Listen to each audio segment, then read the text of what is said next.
Brought to you by V Guard. दादा, काल हाकेंनी देखील टीका केली आणि आरक्षणाच्या अनुषंगानं आता तुम्ही दिलेला अल्टिमेटम आहे त्यातले अवघे काही दिवस उरलेले आहेत। सरकार काम करते असं वाटतंय का नेमका? आणि जो सगळ्या सोयऱ्यांचा अध्यक्ष आहे त्या अनुषंगाने खरंच सरकार सिरियसली आहे असं वाटतं का? अधिवेशन देखील सुरू आहे। तुम्ही जे काय नाव घेताय, आम्ही आमच्या समाजानं त्यांना कधी विरोधक मानलेलं नाही, मानणार सुद्धा नाही।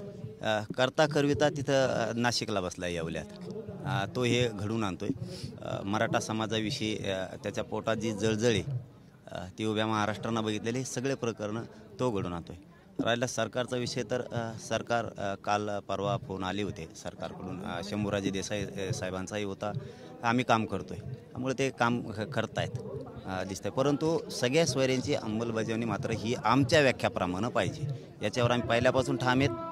त्यावेळेसही त्यांनी सांगितलं होतं की आम्ही अबकडं करू, आमची व्याख्या ठेवू, तुमचीही ठेवू करू, पण ती आमची व्याख्या त्यावेळेसही आम्ही आग्रह धरला होता की हे मला मान्य नाही। तिथंसुद्धा त्यावेळी CM साहेबांनी सांगितलं होतं आणि सगळे तिथं उपस्थित असणारे सगळ्यांनी सांगितलं होतं की घेतोय आम्ही, ती व्याख्या असल्याशिवाय नाही। आणि हैदराबादचं गॅजेट, सातारा संस्थांचं गॅजेट, बॉम्बे गव्हर्नमेंटचं गॅजेट हे सुद्धा 13च्या आतच पाहिजे आम्हाला, कारण हे झालं तरी पश्चिम महाराष्ट्र पूर्ण येतोय। भाइयों बहनों, उनके राज में पावर रहे अनस्टेबल और हम रखे सब स्मूथ और स्टेबल।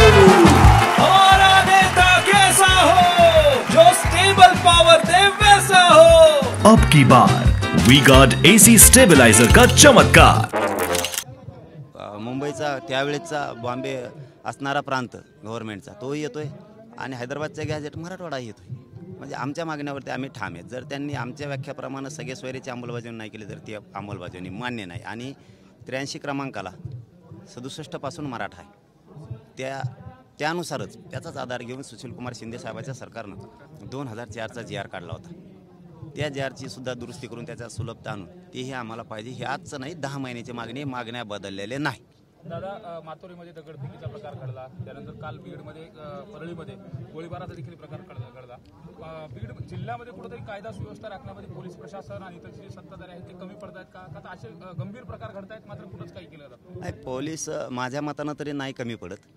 त्याचं कारण तसं आहे की छगन भुजबळवरून दबाव आणतोय पोलिसांवरती, असंच करा, कोणी गोळीबार केला तरी धरायचा नाही, कोणी त्यांच्यात जरी गाड्या फोडल्या तरी त्या मराठ्यांवरतीच घाल, मराठेच गुंतले पाहिजेत, हे काम तो करतोय। याला सगळ्यात महत्त्वाचं देवेंद्र फडणवीस साहेबांना लक्ष घातलं पाहिजे। ओबीसीचं मत, मराठ्यांचं मत या मताच्या राड्यात राज्याची कायदा सुव्यवस्था बिघडली नाही पाहिजे आणि शक्यतो मी ते नाही होऊ देत। आमच्या समोरासमोर त्याने आंदोलन आणून बसवलं तरी आम्ही जातीय तेढ तिथं नाही निर्माण होऊ दिला।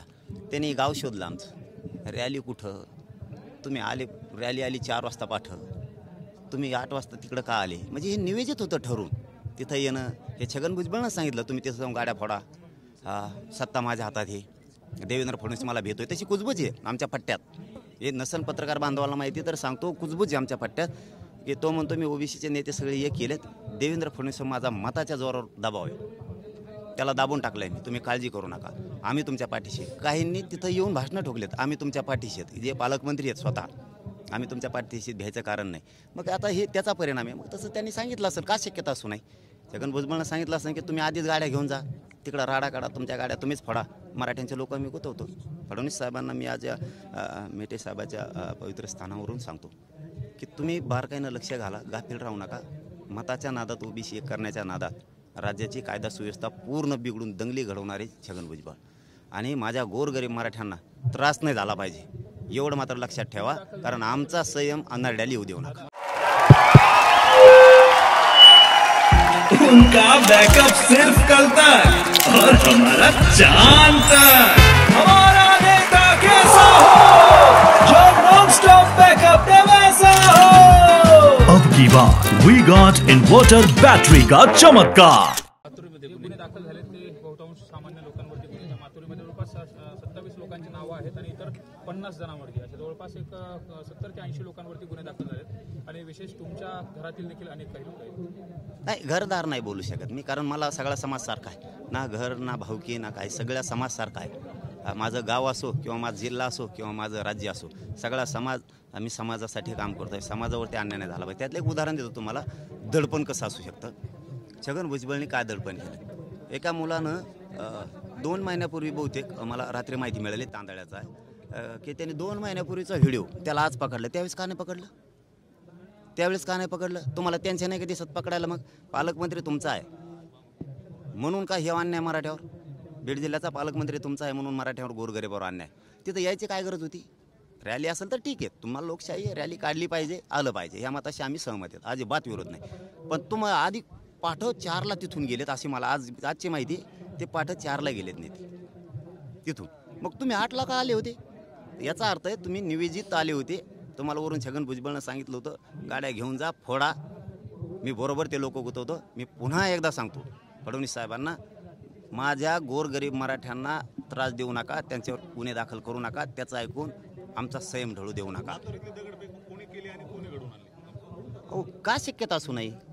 का असू नये? जर आमचं शांततेतलं आंदोलन आंतरवाली सुरू आहे, हेलगार सभा अंबडमधून सुरू झाली, काही गरज नव्हती. म्हणजे हटकून केल्यासारखं आपण नाही म्हणत का? एखादा जर म्हणला माझं पेरलेलं पीक हे त्याच्यातून जाऊ नको, तुम्ही जाणार घेऊन मुद्दाम जाणार, म्हणजे याला हटकून म्हणते, तुम्हाला भांडणं खेळायचे. तरी आम्ही काय बोललो नाही. तुम्ही का शक्यता असू नये तेव्हा का करत नाही? आता उपोषण तिथंच बसवलं, सगळे राज्यातले सगळ्या पक्षातले ओबीसी नेते तिथं एकत्र केले. त्याने करू नये या मताचे आम्ही नाहीत. पण तुम्ही तसं का? महाराष्ट्रात गावच नाहीत का? का धनगर बांधवाचं आमचं काही झालंय का? काहीच नाही. का तुम्ही अंगावर घालताय विनाकारण? छगन भुजबळला काय अंगावर घालायचे आमच्या? काय करा? आम्ही अंगावर येत नाही, धनगर बांधव येत नाही आणि मराठाही एकमेकाच्या अंगावरती. त्याचं स्वप्न आम्ही पूर्ण होऊ देणार नाही. परंतु ही डाव आहे त्याचा, त्यांनीच सांगितलंय. त्यामुळं तिथं त्यांनीच त्यांच्या गाड्या फोडल्या, त्यांनीच कुटाने करून घेतले. ही 100% शक्यता आहे आणि आमची गोरगरीब गुतवले. इथून पुढं आमच्या मराठ्यावर त्रास होऊ नये, अन्याय होऊ नये, ही फडणवीस साहेबांनी काळजी घ्यावी. आमचा संयम समाजाचा राज्यातला ढळू देऊ नका.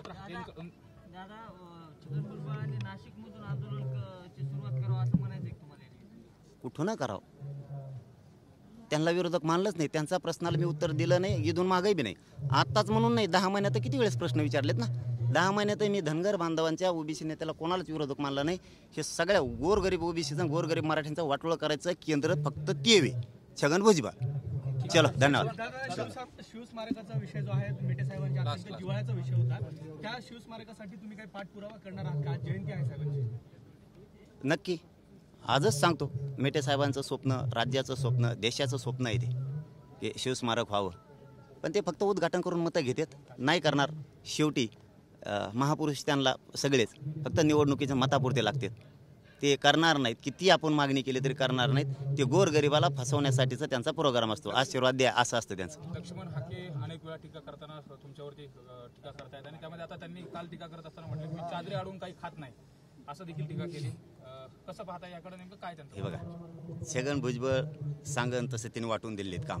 तू हे बोल, मी ते बोलतो, असं म्हणजे काय आपल्यात वाटणे असतात. घरी शेतात उद्या जायचं ना कामाला, एक जण म्हणतो जनावराकडे जाय, एक जण म्हणतो आऊत आण, एक जण म्हणतो फवारा आण, असं काम असतं. एक जण नुसत्या काडी लावायला राहाय, तसं ह्यो त्यांनी नुसत्या काड्या लावायला ठेवलीत काही त्यांनी असे केलेत. त्याच्यामुळे आम्ही त्यांना दोषच देणार नाही. हे सगळा करीवता मुकादम ते आमचा मुकादमावर ध्यान असतं. हां ते त्याचं म्हणजे धंदाच तसला आहे त्याचा तो कार्यक्रम. त्यामुळे यांना दोषी धरून हे आपले भाऊ बांधव आहेत आपले गावखेड्यातले. आमचे काय संबंध आहेत आम्हाला आधी माहीत असते ना, आम्ही शिवभाऊ आहेत तिथं. त्याच्यामुळं आम्हाला एकमेकात रोज राहायचं. हे किती बोलले तरी धनगर बांधवांच्या आणि ओबीसी बांधवाच्या एकाही नेत्याला विरोधक मानलेलं आम्ही नाही. कितीही टीका करू द्या आजपर्यंत ना आम्ही त्या पडळकर भाऊच्या किंवा ते शेंडगे भाऊच्या किंवा ते आपले तायवाडी भाऊ त्यांना कोणालाही उत्तर आत्तापर्यंत आम्ही दिलेलं नाही. कारण विरोधकच मानलं नाही. करतो तेव आणि तेव गोरगरीब ओबीसीचा मराठ्यांचं 100% वाटोळं करत आम्हाला केशी भोगावं लागतील. तेव्हा मजात तिथं राहील. पण त्याला माहित नाही पुढं काय होणार आहे. धन्यवाद. Brought to you by V-Guard.